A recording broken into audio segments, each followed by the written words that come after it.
Dans ce chapitre, nous allons voir les éléments composant le brut. Le salaire de base est fixé par l'employeur et est inscrit dans le contrat de travail. Très souvent, il va être mensualisé pour une moyenne de 151,67 h par mois, qui est dit à temps complet. Il est calculé en fonction de la durée légale du temps de travail, qui est de 35 heures par semaine depuis le 1er janvier 2000. Il se décompose donc de ces trois éléments. Vous allez retrouver donc le nombre d'heures contractuelles, le taux horaire et le montant mensuel.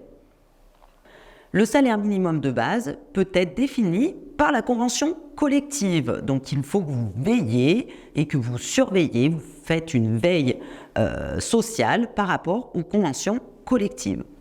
Tous les salariés ne vont pas être soumis à un horaire de travail, comme les salariés qui vont être en forfait jour, les cadres dirigeants, les VRP ou les salariés qui peuvent être payés à la tâche et les salariés qui peuvent être aussi payés au rendement. Ces populations n'ont donc pas de notion d'heures de travail mentionnées sur leur bulletin de salaire.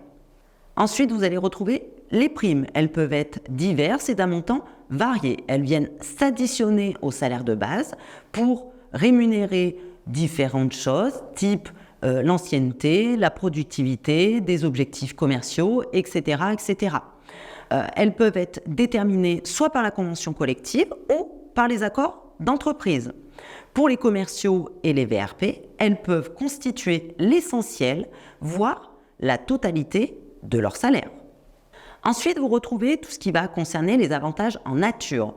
Les avantages en nature, ce sont des prestations qui sont fournies par l'employeur, type nourriture, logement de fonction, voiture de fonction, etc.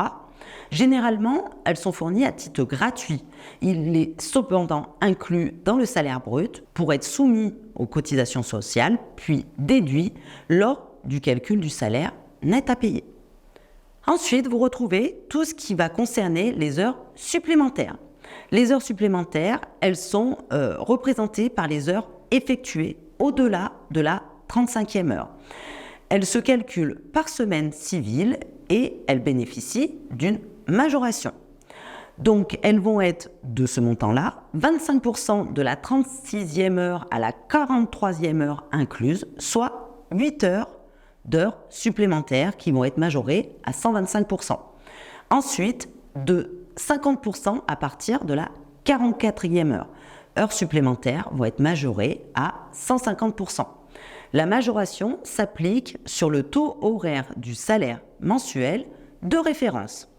Ensuite, nous allons retrouver les retenues pour absence. L'absence d'un salarié, diverses et variées, pour des congés, des maladies ou pour convenance personnelle, entraîne une retenue sur salaire proportionnelle à la durée de l'absence, à moins de dispositions plus favorables suite à un accord ou une convention collective. Cette retenue peut être calculée selon plusieurs modalités. Vous retrouverez ensuite l'indemnité de congés payés. Les salariés ont droit à des congés annuels qui sont payés et qui sont de 30 jours ouvrables annuels calculés durant une période de référence. En général, du 1er juin N-1 au 31 mai année N. La retenue pour absence liée au congé payé est compensée par une indemnité de congé payé. Nous allons maintenant passer aux exercices au chapitre suivant.